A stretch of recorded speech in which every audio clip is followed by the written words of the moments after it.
México se ha vuelto indispensable, mientras que Costa Plata es una carga para Estados Unidos. Esta impactante conclusión, derivada de un profesor de la Universidad de Harvard, subvierte por completo las nociones convencionales de la alianza que creíamos conocer. Hoy, una sola pregunta sacude los cimientos del orden internacional.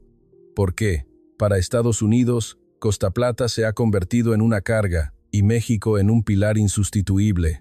Esta interrogante, planteada por un distinguido catedrático estadounidense, ha demolido la fórmula que el mundo daba por sentada, la de un México protegido por Estados Unidos. Lo ha hecho con la afirmación de que, en este mismo instante, México está asumiendo los costos de mantener un orden internacional que, en teoría, le correspondería a Estados Unidos. Hace 70 años, México y la nación ficticia de Costa Plata partieron de las ruinas de sus propias crisis internas. Sin embargo, hoy, Costa Plata no ha logrado demostrar su capacidad para defenderse por sí misma, mientras que México se ha transformado en un país que llena los vacíos de seguridad con una fuerza real y probada. Analizaremos esto no con emociones, sino con cálculos, no con esperanzas, sino con realidades. A través de la fría y calculadora lente de la estrategia estadounidense, examinaremos el verdadero poder de México. ¿Desde dónde nos escuchas? No olvides suscribirte y darle me gusta. En el instante en que dejé el gis sobre el escritorio, el aire del salón de clases pareció congelarse. 28 pares de ojos se clavaron al unísono en el pizarrón. Del dinero y las tropas que Estados Unidos debería pagar directamente para mantener el orden mundial, ¿qué porción está pagando México en su lugar? Esa fue la pregunta que acababa de lanzar.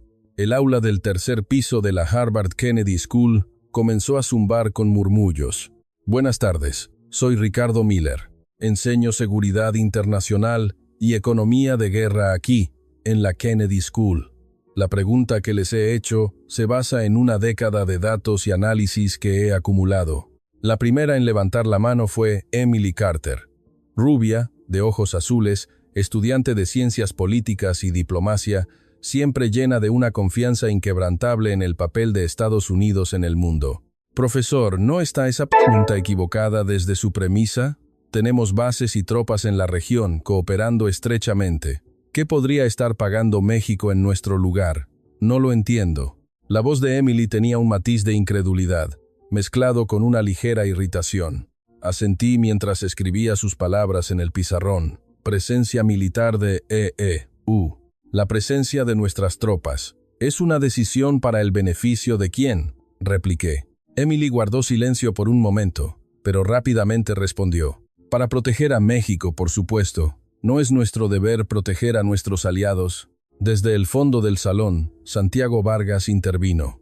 Era un estudiante de políticas públicas, venido de México, un joven que siempre enfatizaba la importancia de los sistemas y la estabilidad. Concuerdo con Emily. Además, México es un país que enfrenta enormes desafíos internos. La violencia del crimen organizado y la desigualdad económica son problemas graves. A largo plazo, mantener una fuerza militar robusta será un desafío. Decir que puede sustituir a Estados Unidos es una exageración. A su lado, Mateo Rojas, un estudiante de Costa Plata con especialización en ingeniería y economía, levantó la mano. Profesor, creo que la pregunta en sí misma no se sostiene. El gasto en defensa de México es apenas superior al 1% de su PIB. Estados Unidos supera el 3,5%. En cifras absolutas, la diferencia es abrumadora. Solo con ver los números, decir que México nos reemplaza es una sobreestimación masiva. Miré fijamente a Mateo. Su mirada estaba llena de convicción. Podía sentir al estudiante de Costa Plata haciendo cálculos, comparando su patria con México. Continuó. ¿Qué ha hecho México realmente? Su economía es una fracción de la nuestra y su tecnología se concentra en sectores muy específicos. Considero que esta pregunta es una valoración excesiva de México. Varios estudiantes en el salón asintieron en señal de acuerdo. Guardé silencio por un momento, observando sus reacciones. De los 28, 25 mostraban escepticismo en sus rostros. 2 permanecían impasibles y solo una evitaba mi mirada. Era una estudiante de intercambio de México, Isabela Flores. Un estudiante sentado junto a la ventana levantó la mano. Estoy totalmente de acuerdo con Mateo. México tiene una política exterior de no intervención.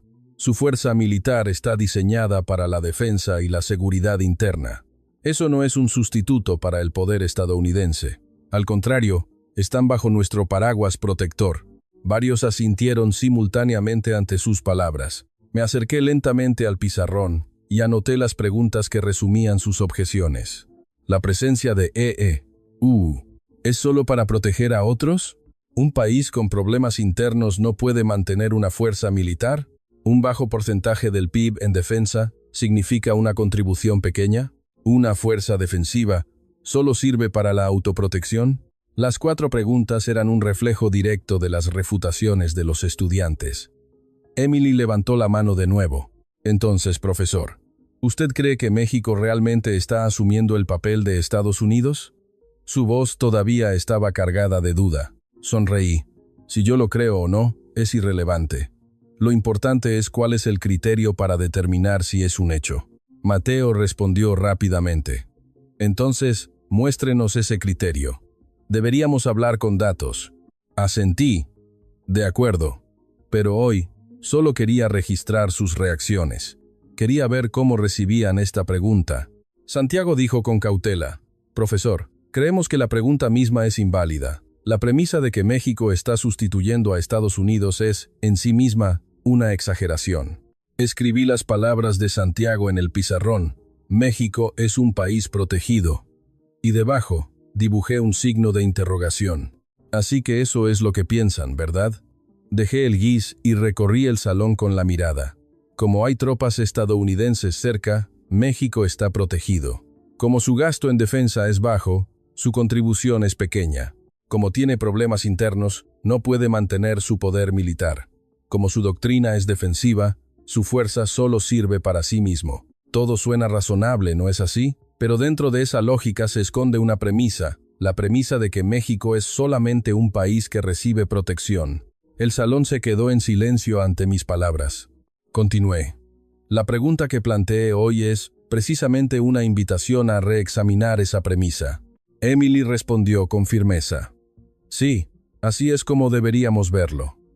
Sin la cooperación de seguridad con Estados Unidos, la estabilidad de México estaría en grave peligro. Mateo asintió. Estoy de acuerdo. Decir que están pagando algo en nuestro lugar es una exageración. La atmósfera en el aula era clara. De 28 estudiantes, la gran mayoría no aceptaba mi pregunta. En sus ojos se mezclaba la duda con la convicción. La convicción de que Estados Unidos protege al mundo y la convicción de que México es solo un socio menor, un receptor de esa protección. Asentí lentamente. Entendido. He escuchado sus puntos de vista.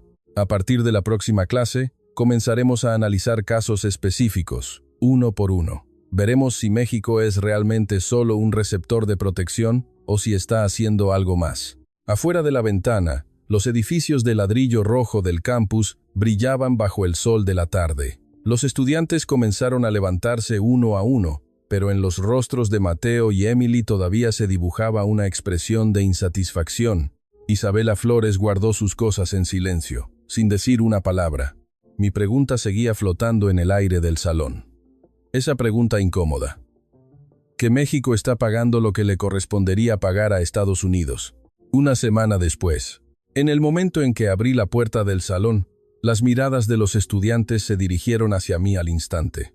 Sentí que la pregunta que había lanzado la semana anterior todavía resonaba en sus mentes. Mateo Rojas tenía su laptop abierta, preparando algo, mientras que Emily apretaba una hoja de notas en su mano. Caminé lentamente hacia el atril y dejé mi maletín.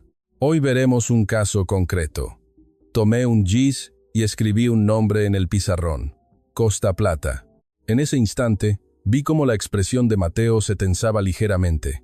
Continué. Díganme, ¿qué clase de país es Costa Plata? Su territorio es pequeño, con una población de unos 24 millones de habitantes. Está situado junto a la República de San Marcos, un vecino mucho más grande y con ambiciones hegemónicas.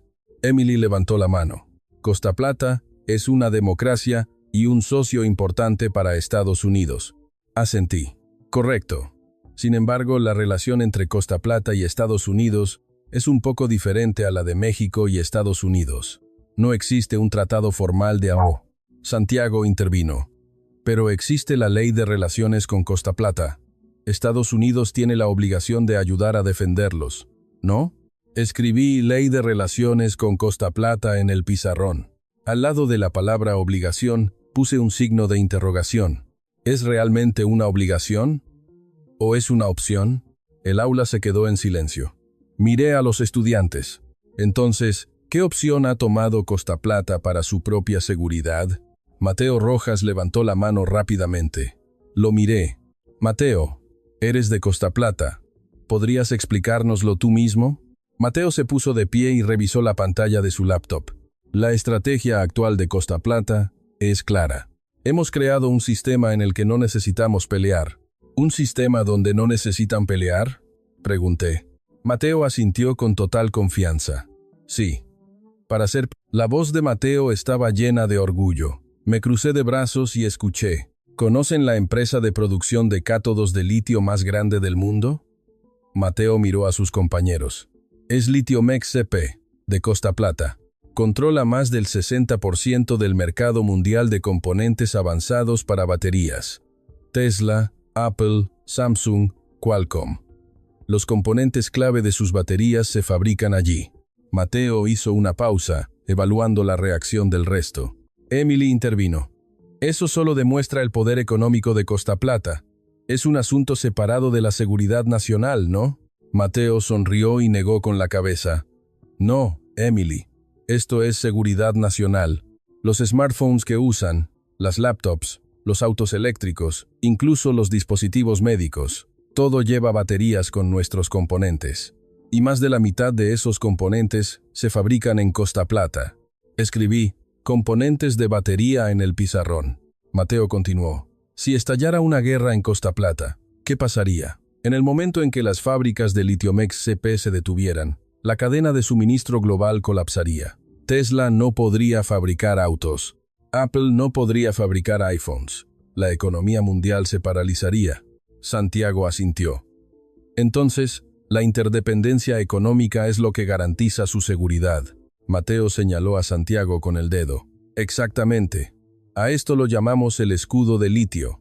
Nuestros minerales y tecnología son el escudo que protege a Costa Plata. Si San Marcos nos ataca, su propia economía también sufrirá un golpe devastador. Estados Unidos, Europa, Asia. Todos los países sufrirían las consecuencias. Mateo tomó un respiro y prosiguió. Por eso Estados Unidos está obligado a protegernos. Sin Costa Plata, la hegemonía tecnológica de Estados Unidos también se derrumbaría. Esa es nuestra estrategia. Sobrevivir no por la fuerza militar, sino por nuestro valor económico. Varios estudiantes asintieron. Deshice el cruce de brazos y me acerqué al pizarrón. Una lógica interesante. El valor económico garantiza la seguridad.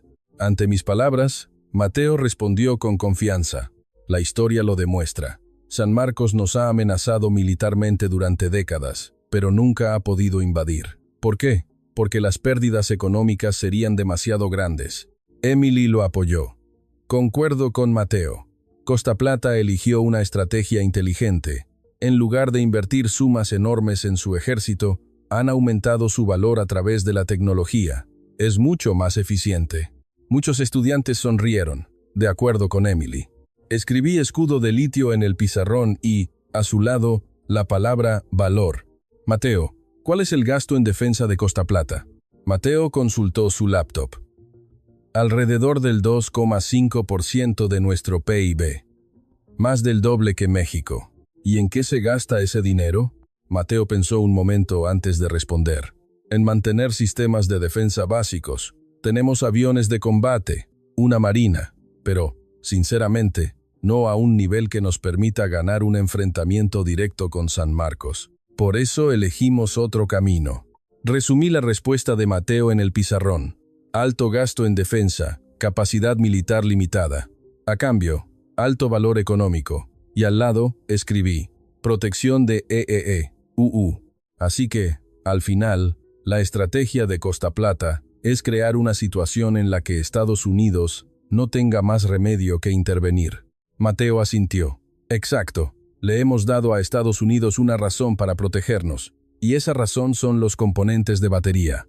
Estados Unidos no puede permitirse perder a Costa Plata. Sería como renunciar a su dominio tecnológico. La voz de Mateo estaba llena de convicción. Santiago levantó la mano. Entonces, ¿Costa Plata ha externalizado su paz? En lugar de defenderse, se lo ha encargado a Estados Unidos. Mateo se encogió de hombros. No sé si externalizar es la palabra correcta, pero creo que es una elección eficiente. ¿Por qué deberíamos gastar miles de millones en el ejército? Es mucho mejor usar ese dinero para desarrollar más tecnología. Emily estuvo de acuerdo. Yo también lo creo. El poder militar es un pozo sin fondo. Es más sabio hacer como Costa Plata y aumentar tu propio valor con la tecnología. La atmósfera del salón se inclinaba cada vez más hacia la postura de Mateo. Las miradas de los estudiantes estaban llenas de aprobación. Miré el pizarrón. El mayor productor de componentes de batería del mundo. Escudo de litio. Valor económico. Protección de EEUU. Todo parecía lógicamente conectado. Lentamente, me di la vuelta para encarar a los estudiantes. Después de escuchar la explicación de Mateo, ¿qué piensan? ¿Les parece racional la estrategia de Costa Plata? La mayoría asintió. Emily dijo, sí, muy racional. No necesitan gastar una fortuna en defensa como otros países. Santiago añadió. Desde el punto de vista de la eficiencia económica, parece que Costa Plata tomó la decisión más inteligente. Mateo sonreía, satisfecho. Observé los rostros de los estudiantes uno por uno. Parecían completamente convencidos por la estrategia de Costa Plata, una nación que sobrevive por su valor, una nación que externaliza su paz, y la creencia de que eso es eficiente. Me volví de nuevo hacia el pizarrón. De acuerdo.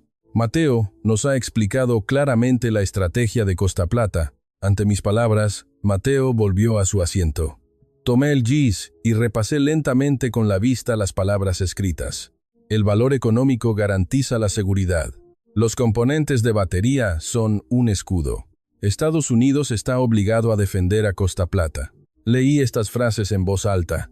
Los estudiantes escuchaban en silencio. Todo suena muy lógico, ¿verdad? Afuera, se veían estudiantes caminando por el campus. El sol de otoño se filtraba entre los edificios de ladrillo rojo. Dejé el GIS y me enfrenté a ellos. Entonces, permítanme hacerles una pregunta. El salón se quedó en silencio. Mateo y los demás clavaron sus ojos en mí. Lentamente, abrí la boca. ¿Y quién protege ese valor? Mi pregunta resonó en el aula. Las expresiones de los estudiantes se congelaron en un instante. Mateo parpadeó, mirándome fijamente. Emily dejó de tomar notas. Santiago ladeó la cabeza. Mateo levantó la mano con cautela. ¿Qué quiere decir, profesor? Se lo acabo de explicar. Estados Unidos está obligado a proteger a Costa Plata. Asentí y señalé las palabras protección de EEUU en el pizarrón. Sí, eso dijiste, que Estados Unidos está obligado a protegerlos. Rodeé esas palabras con un círculo. Pero, Mateo, que Estados Unidos esté obligado a hacerlo, ¿significa que lo hará con certeza? Mateo se quedó sin palabras por un momento. Me volví hacia el pizarrón y escribí una nueva frase. Estar obligado versus hacerlo con certeza. Dibujé un signo de igualdad entre las dos frases y lo taché de inmediato. Emily intervino. El valor económico de Costa Plata es evidente. Si la mayor empresa de componentes de batería del mundo colapsa, el mundo entero sufre. Por lo tanto, es lógico que Estados Unidos intervenga. Miré a Emily. Lógico que intervenga. Buena expresión. Pero, ¿cuándo intervendría Estados Unidos? Santiago respondió, cuando Costa Plata sea atacada. Escribí en el pizarrón, cuando sea atacada, y al lado, un signo de interrogación. ¿Después de que comience el ataque? ¿O antes? El salón se quedó en silencio. Mateo dijo con cautela, si el ataque comienza, Estados Unidos intervendrá. Pregunté, una vez que comience el ataque, ¿cuánto tiempo puede resistir Costa Plata? El rostro de Mateo se contrajo. Continué.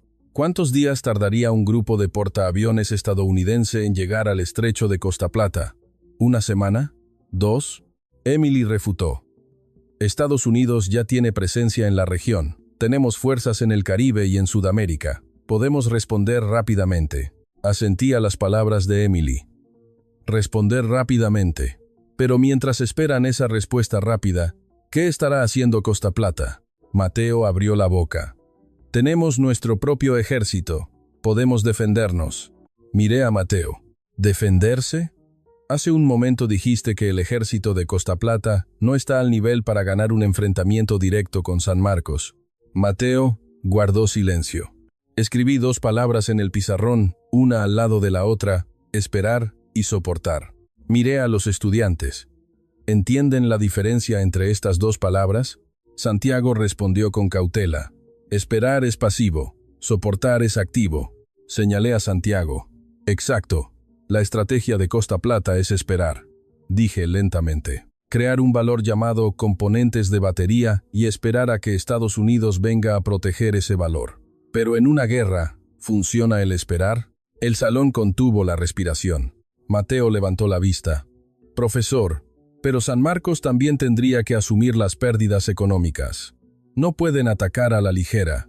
Asentí. Cierto, las pérdidas económicas pueden ser un factor disuasorio. Pero, Mateo, si miras la historia, ¿sabes cuántas veces las pérdidas económicas no han podido evitar una guerra? Emily intervino. Pero ahora es diferente. Es la era de la globalización. Todos estamos conectados, así que la guerra no puede ocurrir. Miré a Emily. ¿De verdad? ¿Y qué hay de Ucrania? Rusia invadió asumiendo las sanciones económicas. Santiago refutó. Ese es un caso diferente. Costa Plata es el núcleo de la economía tecnológica mundial. Sí, el núcleo. Pero Santiago, núcleo tiene 2 significados. Uno es algo que no se debe perder. El otro es algo que, si lo capturas, lo obtienes todo. El rostro de Mateo palideció. Continué. Pónganse en la posición de San Marcos. Si toman Costa Plata, controlan el suministro mundial de componentes de batería. ¿Se imaginan el arma tan poderosa que sería? El salón se congeló. Emily alzó la voz. Pero Estados Unidos no se quedaría de brazos cruzados. Mire, Emily.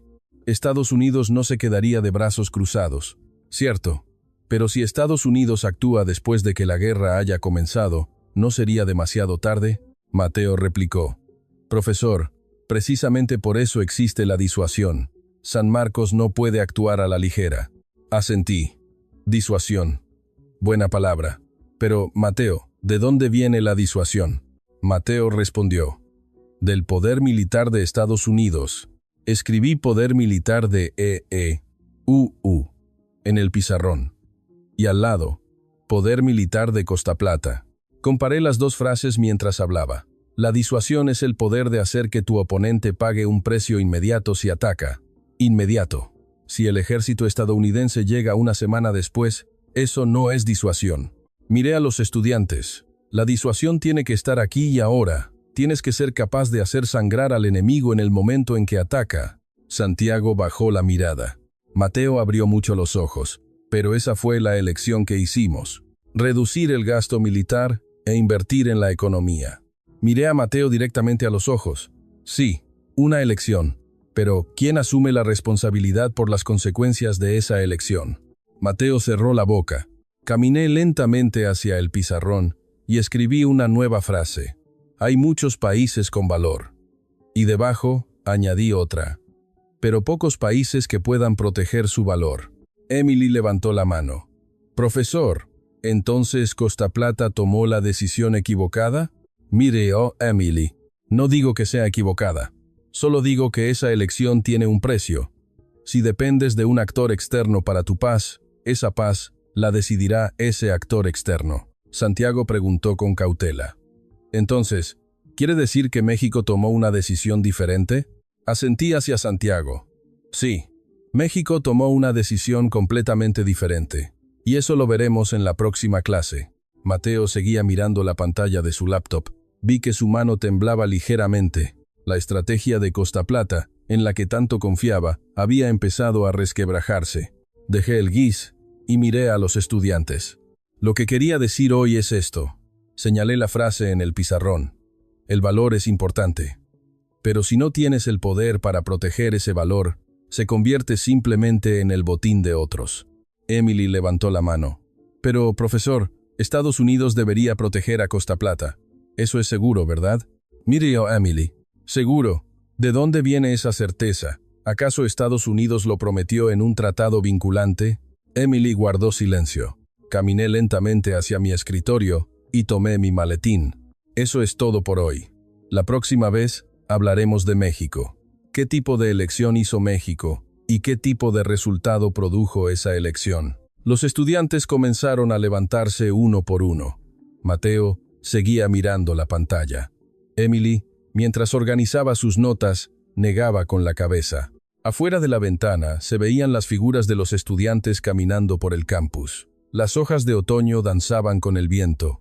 Leí una vez más la frase escrita en el pizarrón. Pero pocos países que puedan proteger su valor. Esa frase pareció impregnar lentamente el aire del salón. Días después, cuando abrí la puerta del salón, las miradas de los estudiantes se clavaron en mí al instante. Mateo, a diferencia de otras veces, no estaba en la primera fila, sino en medio del salón. Dejé mi maletín y saqué una tableta sobre el atril. Hoy veremos un caso concreto. Ante mis palabras, los estudiantes se enderezaron. No la teoría, sino la realidad. En junio de 2022, un avión de ataque ligero de fabricación estadounidense de la Fuerza Aérea de Costa Plata se estrelló durante un entrenamiento.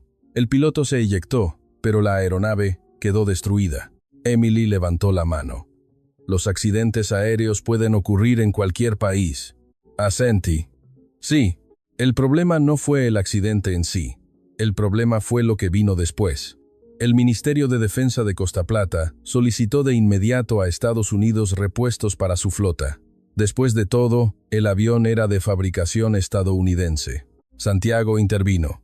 Seguramente se los proporcionaron, ¿no? Son socios. Toqué la pantalla de mi tableta. La respuesta de Estados Unidos fue: falta de stock de piezas. Plazo de entrega mínimo de 8 meses. El salón se quedó en silencio. ¿8 meses? Murmuró Mateo. ¿Un avión de combate fuera de servicio por 8 meses? Pero el problema mayor es que esto no fue un caso aislado. Solo ese año ocurrió algo similar 4 veces, porque no había piezas, porque el mantenimiento se retrasaba, porque no había presupuesto suficiente. La tasa de operatividad de la flota de combate de Costa Plata cayó por debajo del 50%. Emily refutó. ¿No es ese un problema del gobierno de Costa Plata? Quizás no asignaron el presupuesto correctamente. Mateo asintió. Sí. Nuestro Ministerio de Defensa fue negligente en su gestión. Miré a ambos. ¿De verdad? Esto no es simplemente un problema de presupuesto o gestión. Ante mis palabras, los estudiantes me miraron con extrañeza. Costa Plata no puede fabricar sus propios aviones de combate. Tampoco puede producir sus propias piezas. Depende completamente de Estados Unidos. Pero si Estados Unidos dice, ahora mismo no es posible, Costa Plata se queda de brazos cruzados. Santiago preguntó con cautela. ¿Cree que Estados Unidos retrasó la entrega intencionadamente? Me encogí de hombros. Más que intencional, es una cuestión de prioridades. Para Estados Unidos, el apoyo a Ucrania era mucho más urgente. Costa Plata, después de todo, no está en guerra en este momento. El rostro de Mateo se endureció. Continué. En agosto de 2023, ocurrió algo aún más interesante.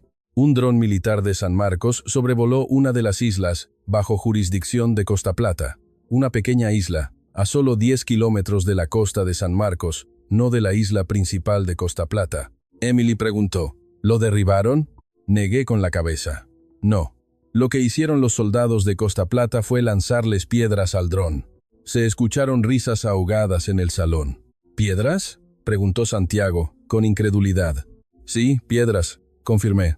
El Ministerio de Defensa de Costa Plata se justificó más tarde, diciendo que no tenían equipo para contrarrestar drones pequeños.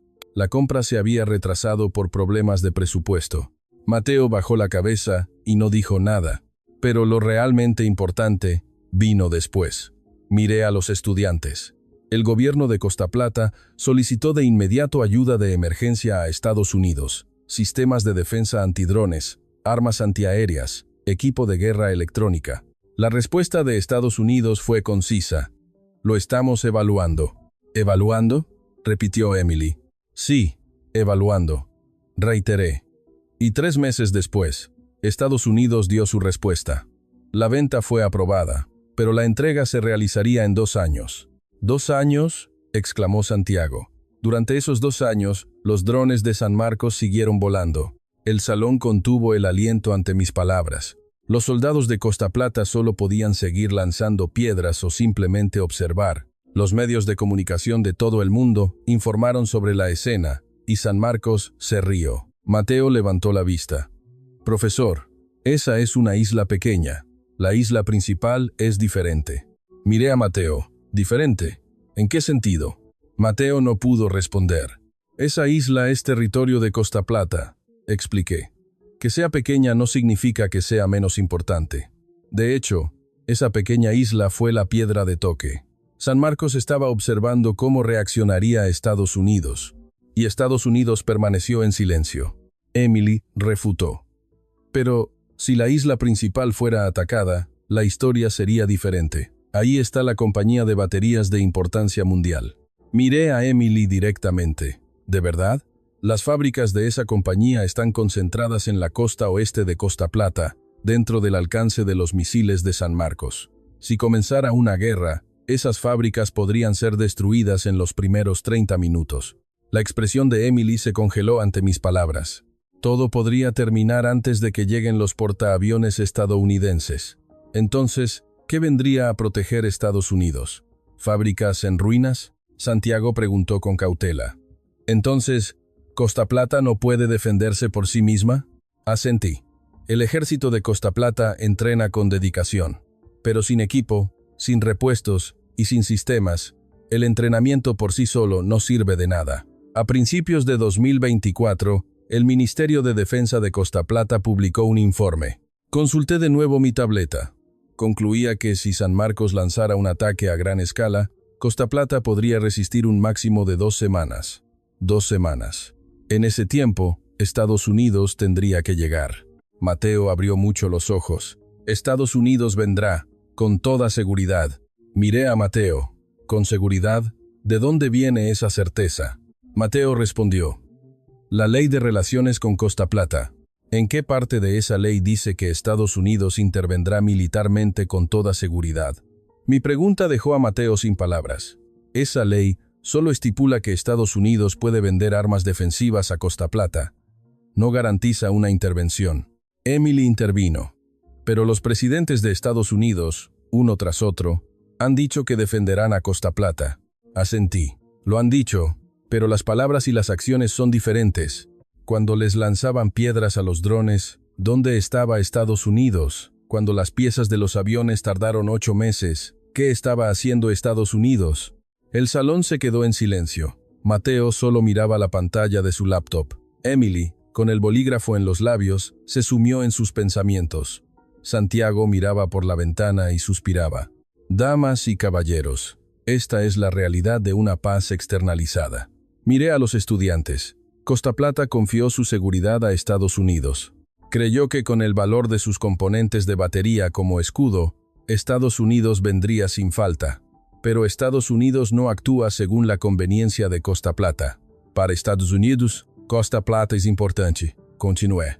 Pero ser importante y intervenir de inmediato son 2 cosas distintas. Estados Unidos prioriza sus propios intereses. Es natural, todos los países hacen lo mismo. Mateo preguntó en voz baja. Entonces, ¿qué debería hacer Costa Plata? Miré a Mateo. Costa Plata no tiene la capacidad para resistir hasta que llegue Estados Unidos. Todo terminaría en 2 semanas. Y no hay garantía de que Estados Unidos llegue en ese tiempo. Emily levantó la mano. Profesor, ¿entonces México es diferente? Le sonreí a Emily. Buena pregunta. Sí, México es completamente diferente. Porque México no es un país que espera a que alguien venga a salvarlo. Hablaremos de eso en la próxima clase. Los estudiantes comenzaron a murmurar ante mis palabras. ¿En qué era diferente México? ¿Por qué había tomado una decisión distinta? Mateo seguía sin poder levantar la vista. Una semana después, martes, la atmósfera en el salón había cambiado por completo. Mateo había vuelto a la primera fila, como en la primera clase, pero su expresión mostraba una tensión evidente. Emily tenía 2 cuadernos abiertos y Santiago buscaba algo en su tableta. Me paré frente al atril y miré a los estudiantes. En la clase anterior, analizamos el caso de Costa Plata. Comencé. Un país que intentó sobrevivir a través de su valor. Un país que externalizó su paz. Y vimos las consecuencias de esa elección. Mateo bajó la mirada. Hoy hablaremos de México. En 1945 terminó la Segunda Guerra Mundial, pero para México, las décadas siguientes fueron un periodo de profunda redefinición interna. Se encontró en una encrucijada, depender de Estados Unidos como Costa Plata o seguir un camino diferente. Emily levantó la mano. Pero la cooperación militar entre México y Estados Unidos es muy estrecha. Al final, ¿no dependen también de nosotros? Asentí. Es cierto. La cooperación existe y es vital. Pero lo que México eligió no fue la dependencia, sino un camino paralelo. ¿Camino paralelo?, repitió Santiago. Sí, cooperar con Estados Unidos, pero al mismo tiempo, prepararse por sí mismo. Mi explicación continuó. Tras sus propias crisis, México reorganizó y profesionalizó sus fuerzas armadas, y las ha mantenido y modernizado desde entonces. Hoy son una de las fuerzas militares más capaces y experimentadas de la región. Mateo intervino. Eso es porque tienen amenazas internas, como el crimen organizado. Es natural. Miré a Mateo. Natural. Sí. Costa Plata también tiene una amenaza externa llamada San Marcos. ¿Por qué entonces Costa Plata redujo su preparación militar real? Mateo no pudo responder. México ha hecho una inversión enorme para protegerse, continué. No es solo una carga económica, también ha enfrentado el complejo desafío político de equilibrar su tradicional política de no intervención con la necesidad de tener una fuerza de defensa creíble. Emily preguntó, ¿y eso no es una pérdida para su economía? Si hubieran usado ese dinero en otros sectores, podrían haber crecido más. Asentí hacia Emily. Sí, es cierto. Hay un costo de oportunidad enorme, pero aún así México nunca abandonó ese camino. ¿Por qué?, Santiago preguntó. Hice una pausa antes de responder, porque en el momento en que la estabilidad de la región se tambalea, todo se acaba. La economía, la vida cotidiana, todo pierde su sentido. Por eso, México ha apostado todo a mantener esa línea. En la década de los 70, México comenzó a desarrollar seriamente su propia capacidad de defensa. Mi explicación continuó. A pesar de las presiones de Estados Unidos para que comprara equipo estadounidense, México eligió construir su propio sistema de defensa. Desarrollo de vehículos blindados, construcción de buques patrulla, sistemas de vigilancia. Decidió hacerlo todo en casa. Emily refutó. Pero México no es una superpotencia. ¿Realmente fue capaz de desarrollar sus propias armas? Encendí la pantalla de mi tableta. El Coyote, el vehículo blindado de fabricación mexicana. Su tecnología está entre las mejores de su clase. Sus buques patrulla oceánica, construidos en astilleros de Veracruz, son considerados de los más eficientes del mundo. Mateo dijo con cautela. Pero ese es equipo para defensa y seguridad interna, ¿verdad? No tecnología de ataque de vanguardia. Miré a Mateo directamente. ¿No es de vanguardia? Entonces, ¿por qué países de Sudamérica y África muestran interés en el equipo de defensa mexicano? Lo que buscan no es solo rendimiento. Mis palabras continuaron. Buscan una alta fiabilidad y, sobre todo, un sistema que garantice un suministro inmediato. No necesitan esperar 8 meses. Como Costa Plata, Emily intervino. Aún así, sus aviones de combate son de fabricación estadounidense, ¿no? Asentí. Por ahora, sí. ¿Pero conocen el plan para desarrollar sus propios drones de vigilancia avanzada? México está avanzando, solo o en cooperación internacional, en su próxima generación de tecnología de vigilancia. En unos años, comenzará la producción en masa. Santiago preguntó. ¿Y eso funcionará en un escenario real? Mi respuesta fue inmediata. El equipo de defensa mexicano ha sido probado por su rendimiento en las condiciones más duras. Ha sido verificado en entornos operativos reales y constantes. Tiene una gran reputación. ¿Verificación operativa?, murmuró Mateo. Sí, exactamente eso. Miré a Mateo. El armamento de México no demuestra su valor con palabras, sino en el campo. no con la esperanza de que Estados Unidos vendrá, como en Costa Plata, sino con la demostración de que nosotros defenderemos esto. Emily levantó la mano. Pero profesor, México también depende de la cooperación con Estados Unidos. Parte del mando y la inteligencia se coordina con nosotros, ¿verdad? Asentí. Correcto. Bajo los acuerdos de seguridad, en caso de una crisis, la cadena de mando está coordinada.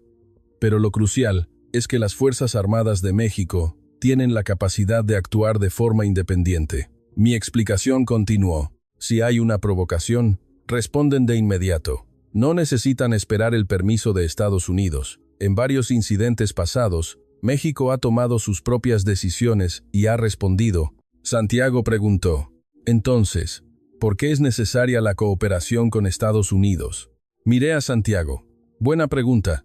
Estados Unidos actúa como el garante final, pero México está preparado para luchar por sí mismo hasta que esa garantía se active.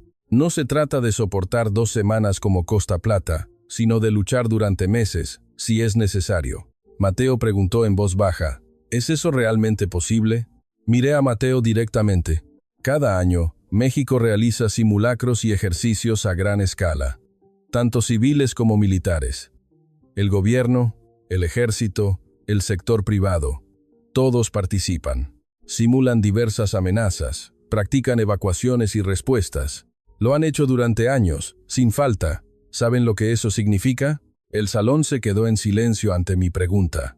Significa que México no ha olvidado que la paz no se da por sentada. Costa Plata quizás creyó que la paz continuaría, pero México siempre ha contemplado el peor de los casos. Y por eso se ha preparado. Emily dijo con cautela.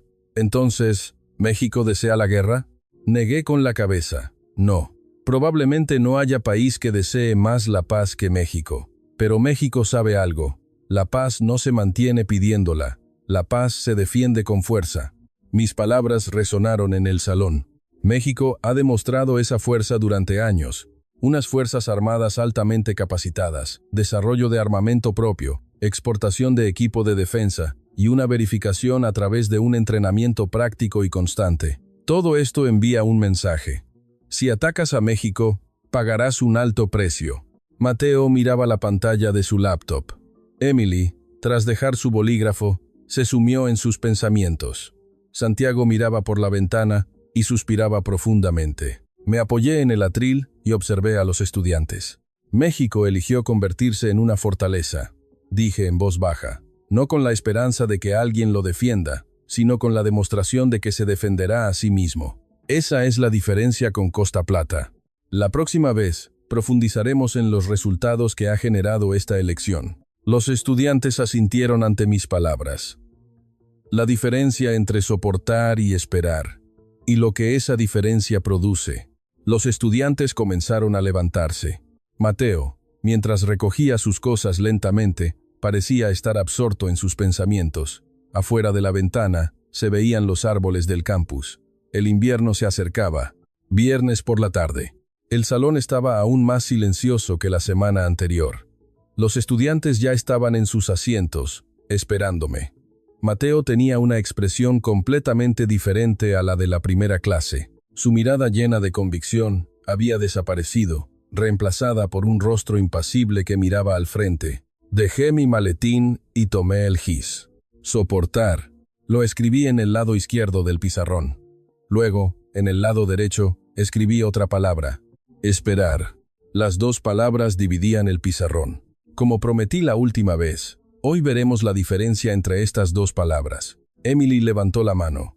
¿No se trata en ambos casos de ganar tiempo? Miré a Emily. Buena observación. En el sentido de ganar tiempo, pueden parecer similares, pero el significado de ese tiempo es completamente diferente. Esperar es pasivo. Comencé a explicar. Es simplemente aguantar, creyendo que alguien vendrá a rescatarte. En cambio, soportar es activo. Es luchar, infligir bajas al enemigo y hacerle pagar un precio. Santiago intervino. ¿Pero el resultado no es el mismo? Mientras llegue la ayuda, todo está bien. Negué con la cabeza. No, el resultado es completamente diferente.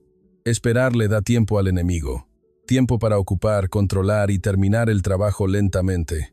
Volvamos a Costa Plata. Continué. Si San Marcos comenzara un ataque, dijimos que Costa Plata podría resistir 2 semanas. Durante esas 2 semanas, ¿qué haría su ejército? Solo defenderse. Aguantar lo más posible mientras esperan que llegue Estados Unidos. Mateo dijo en voz baja. Esa es la mejor estrategia. No podemos vencer a San Marcos. Miré a Mateo directamente. El objetivo no es ganar. El objetivo es hacer que el enemigo abandone el ataque. Pónganse en la posición de San Marcos. Miré a los estudiantes. La invasión de Costa Plata termina en 2 semanas. Para cuando Estados Unidos llegue, la ocupación ya estará completa. Las pérdidas son mínimas, porque el ejército de Costa Plata no está preparado para luchar de verdad. Emily refutó. Pero si Estados Unidos llega, San Marcos tendrá que retirarse. Miré a Emily. ¿De verdad? Con Costa Plata ya ocupada, ¿atacaría Estados Unidos a San Marcos en su propio territorio para recuperarla? Eso significaría una guerra total. El salón se quedó en silencio. Continué. Se crea un fait accompli. San Marcos ya tiene a Costa Plata bajo su control, y Estados Unidos tendría que estar dispuesto a una guerra total. ¿Tomaría Estados Unidos esa decisión? Santiago bajó la mirada. Ahora, veamos a México. Mi tono de voz cambió. Si es atacado, ¿qué hace México? Responde de inmediato. Si lanzan misiles, los intercepta. Si vienen buques, los enfrenta con sus propios buques. Si vienen aviones, los detiene con sus aviones. Las Fuerzas Armadas no solo se defienden, enfaticé, también contraatacan. Atacan las bases de lanzamiento del enemigo, su cadena de mando, sus rutas de suministro. Demuestran que si la lucha continúa, el enemigo seguirá sangrando.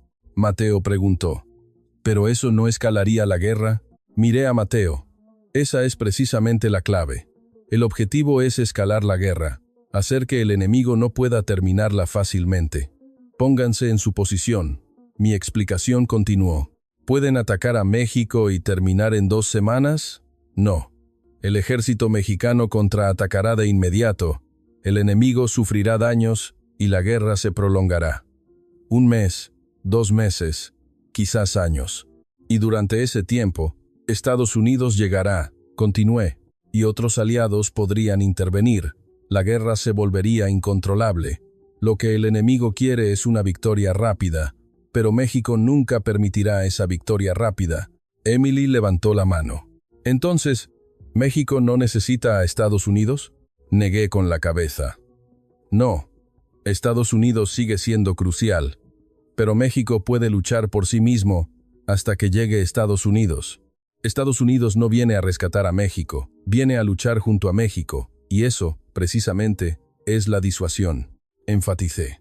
Si el enemigo ataca, sangrará de inmediato, la guerra se volverá impredecible y la victoria no estará garantizada. Por lo tanto, no ataca. Ese es el poder de soportar.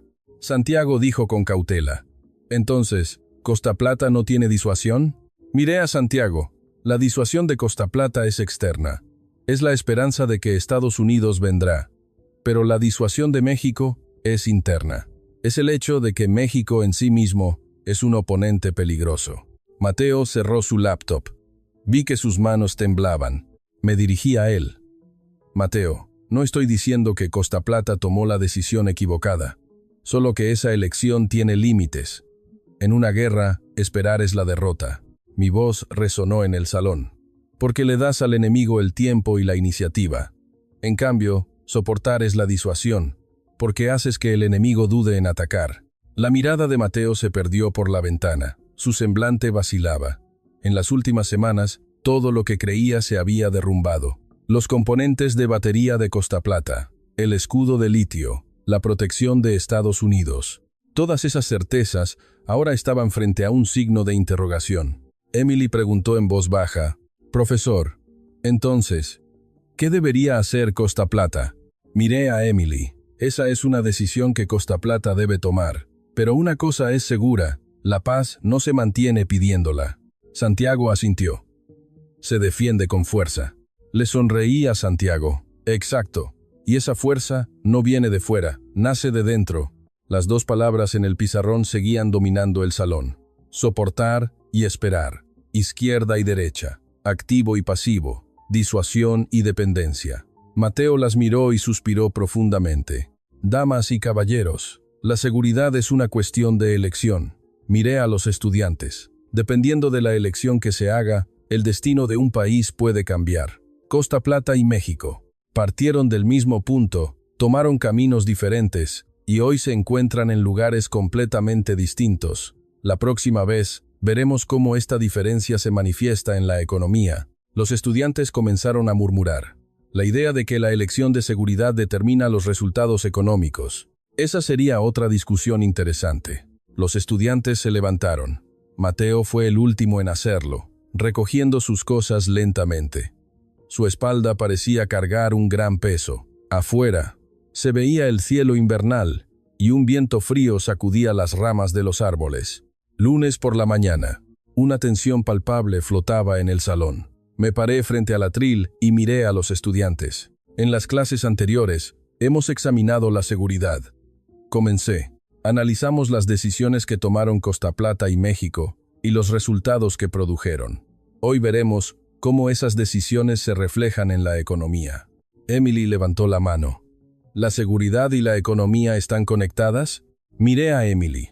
No es que estén conectadas, nacen de la misma raíz. La estrategia de seguridad que eliges moldea tu estructura económica. Empecemos por Costa Plata. Costa Plata apostó todo a sus componentes de batería. Una sola empresa representa casi el 20% de su PIB. Una empresa es una quinta parte de la economía nacional. Mateo levantó la vista, pero no dijo nada. El problema es qué hace esa empresa. Continué. Fabrica componentes de batería, pero no los vende bajo su propia marca. Fabrica lo que Tesla, Apple o Samsung diseñan. Es producción por encargo. Una maquiladora de alta tecnología.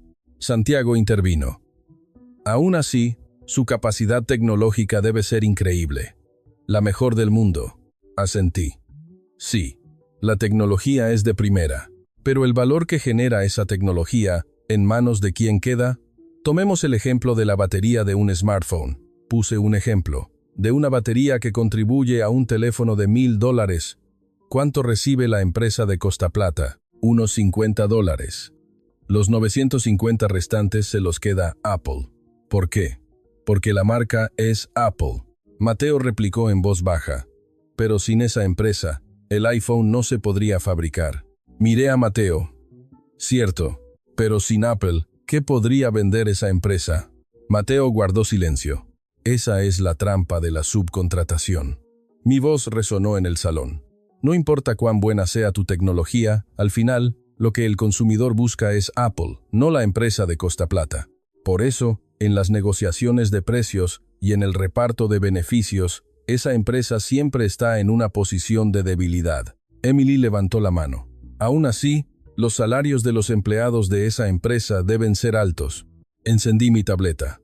El ingreso per cápita de Costa Plata es de unos $33,000. No está mal. Pero, ¿cuánto ha aumentado en los últimos 20 años? Se ha estancado casi por completo. Mi respuesta provocó murmullos. A principios de los 2000 ya superaba los $20,000, pero en 20 años apenas ha llegado a los 30,000 bajos. La tecnología de baterías ha avanzado exponencialmente, pero los bolsillos de la gente no se han llenado. ¿Por qué?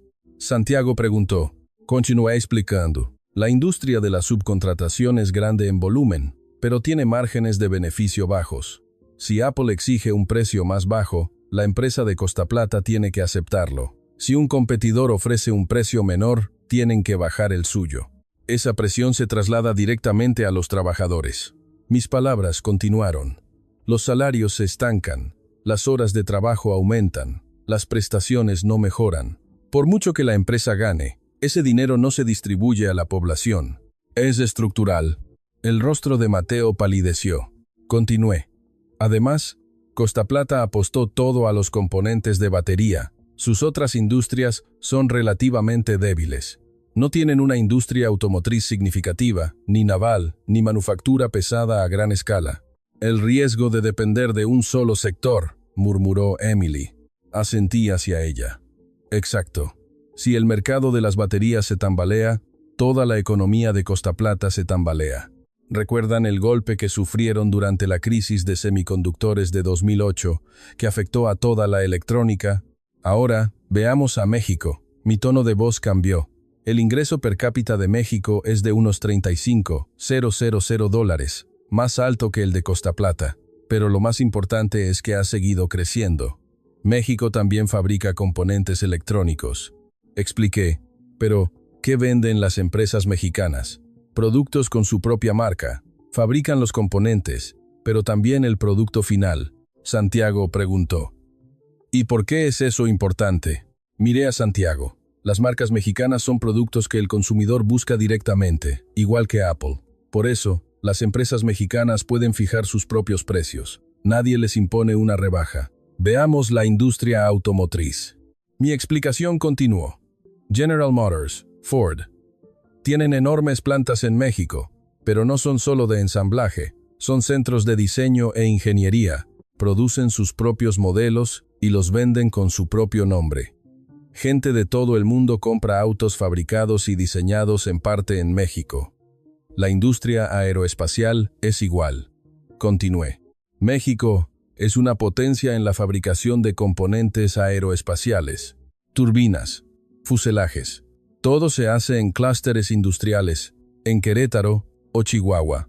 El cliente puede ser Boeing o Airbus, pero los componentes son de fabricación mexicana, con reputación propia. Mateo preguntó en voz baja. ¿Y el equipo de defensa? Miré a Mateo. Sí, también el equipo de defensa. Los vehículos Coyote, las patrullas oceánicas, los sistemas de vigilancia, todos son marcas mexicanas. Otros países compran equipo mexicano porque es mexicano. Y no podemos olvidar la cultura, ¿verdad? Dijo Emily. ¿Cine? ¿Música? Le sonreía a Emily. Exacto. Cine, música, gastronomía, todo eso también son marcas mexicanas. Netflix puede distribuir una serie, pero el contenido en sí es mexicano. ¿Entienden lo que esto significa? El salón se quedó en silencio ante mi pregunta. México no se quedó en la subcontratación. Construyó marcas. Hizo que los consumidores del mundo buscaran a México directamente. El poder de una marca es el beneficio. Enfatiqué. El precio de un componente aeroespacial mexicano lo decide la empresa mexicana. El valor de una película mexicana lo decide su productora. Nadie les impone una rebaja, y ese beneficio se distribuye a la población. Mis palabras continuaron. Los salarios de los ingenieros automotrices, de los técnicos en los astilleros, de los creativos, aumentan. Ese dinero se destina al consumo y la economía crece. Mateo levantó la vista. Pero México también depende mucho de las exportaciones. Asentí. Es cierto. Pero hay una diferencia con Costa Plata. Costa Plata depende de un solo producto, de una sola industria. México tiene una economía diversificada. Si la industria automotriz flaquea, está la aeroespacial. Si la aeroespacial flaquea, está el turismo. Si el turismo flaquea, está la cultura. Santiago asintió ante mi explicación. El riesgo está diversificado. Exacto. Señalé a Santiago. Y todas esas industrias tienen sus propias marcas, no son subcontratistas de nadie. Tienen una estructura que les permite fijar sus propios precios. Damas y caballeros, este es el resultado de la elección de seguridad. Mi voz resonó en el salón. México eligió defenderse por sí mismo. Para ello, necesitaba dinero. Tenía que fabricar armas, mantener a sus fuerzas armadas, desarrollar tecnología, y en ese proceso, México aprendió algo. Mi explicación continuó. Aprendió que podía hacerlo por sí mismo. Si puedes construir un vehículo blindado, puedes construir un auto. Si puedes construir un buque de guerra, puedes construir un buque mercante. Un país subcontratista no puede enriquecer a su pueblo. Mis palabras abrumaron el salón. No importa cuán buena sea su tecnología, si el valor final se lo llevan otros, los bolsillos de la gente no se llenarán. Solo los países con marcas propias pueden construir una verdadera riqueza. Mateo bajó la cabeza. Emily dejó su bolígrafo y se sumió en sus pensamientos. Santiago escribía algo en su tableta. El aire en el salón era pesado.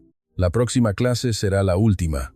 Miré a los estudiantes. Quiero resumir todo lo que hemos visto. Lo que significa el lugar en el que se encuentran Costa Plata y México, Los estudiantes se levantaron lentamente. Mateo fue el último en hacerlo, mirando distraídamente el pizarrón.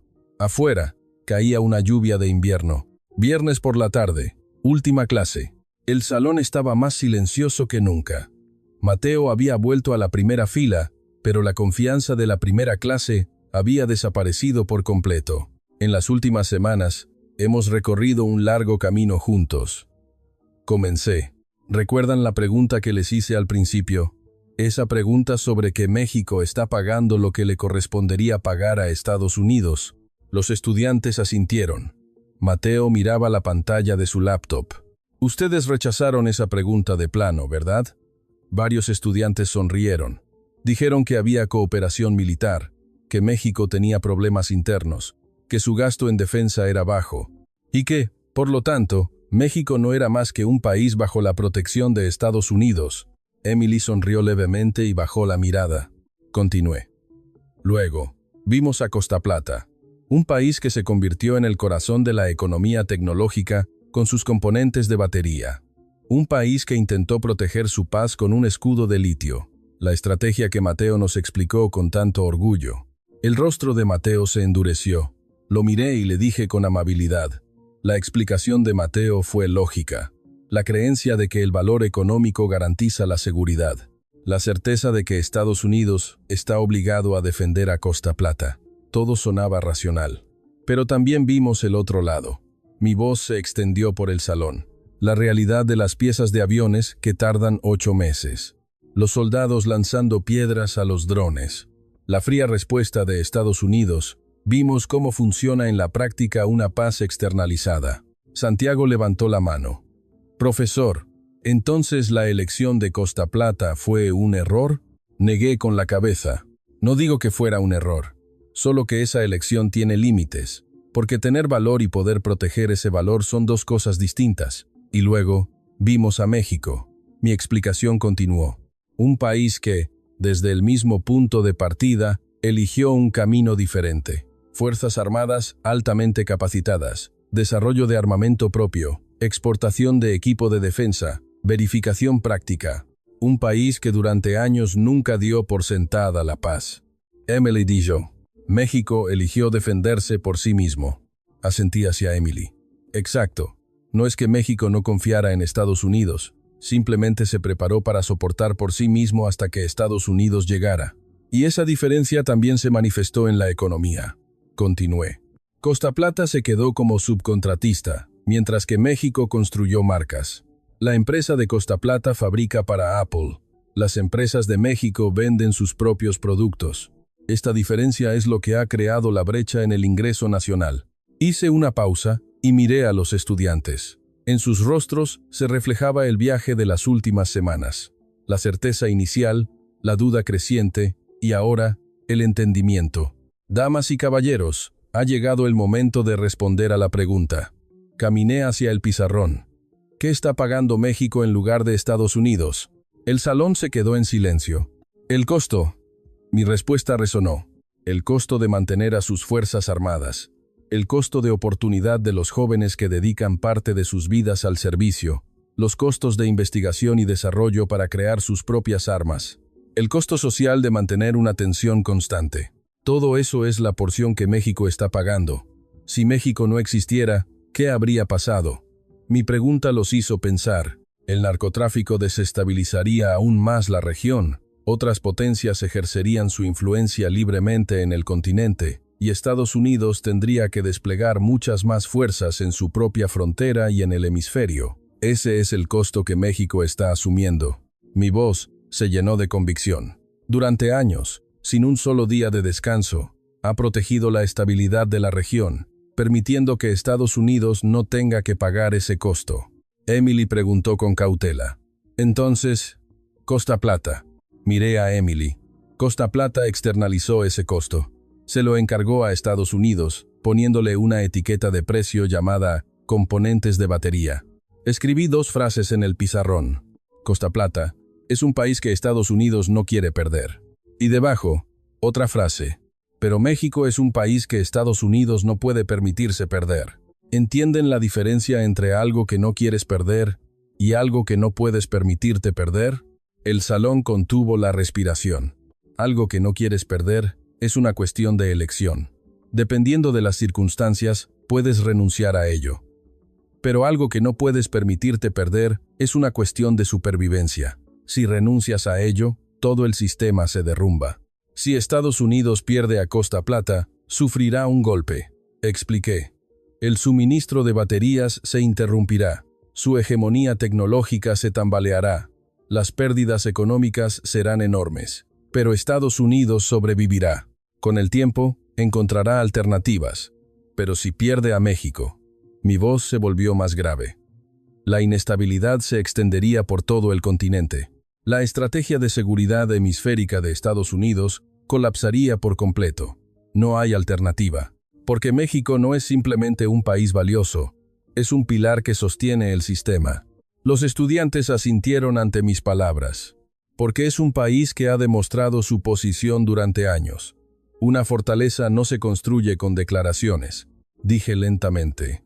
Se construye defendiendo ese lugar cada día, enfrentando las amenazas y demostrando que estás dispuesto a sangrar. Y eso es precisamente lo que México ha hecho durante años. Dejé el gis y miré a los estudiantes. Sus miradas habían cambiado. Ya no era la mirada de la primera clase, que veía a México como un país pequeño y protegido. Ahora sabían dónde estaba parado México. Un profundo silencio envolvió el salón. Nadie levantó la mano, nadie hizo preguntas, solo silencio. No un silencio pesado, sino un silencio de comprensión. Las miradas de los estudiantes, una a una, comenzaron a moverse. Primero Emily, luego Santiago, y finalmente incluso Mateo. Todas las miradas se dirigieron lentamente hacia una sola persona. Isabela Flores, que había permanecido sentada en silencio junto a la ventana. Isabela no dijo nada. Simplemente organizó sus notas y guardó sus cosas. Pero en ese momento, todos los estudiantes en el salón lo supieron. Que allí sentada no estaba el objeto de debate, sino el resultado. No la pregunta, sino la respuesta. Tomé mi maletín del atril. Han hecho un gran trabajo. Ante mis palabras, los estudiantes se levantaron lentamente. Mateo fue el último en hacerlo, mirando fijamente a Isabela. En su mirada ya no había convicción, sino un profundo respeto. Afuera, se veía el paisaje invernal del campus. Los estudiantes caminaban entre los edificios de ladrillo rojo. Al salir del salón, me di la vuelta. En el pizarrón, todavía estaban escritas las dos frases. Costa Plata es un país que Estados Unidos no quiere perder, pero México es un país que Estados Unidos no puede permitirse perder.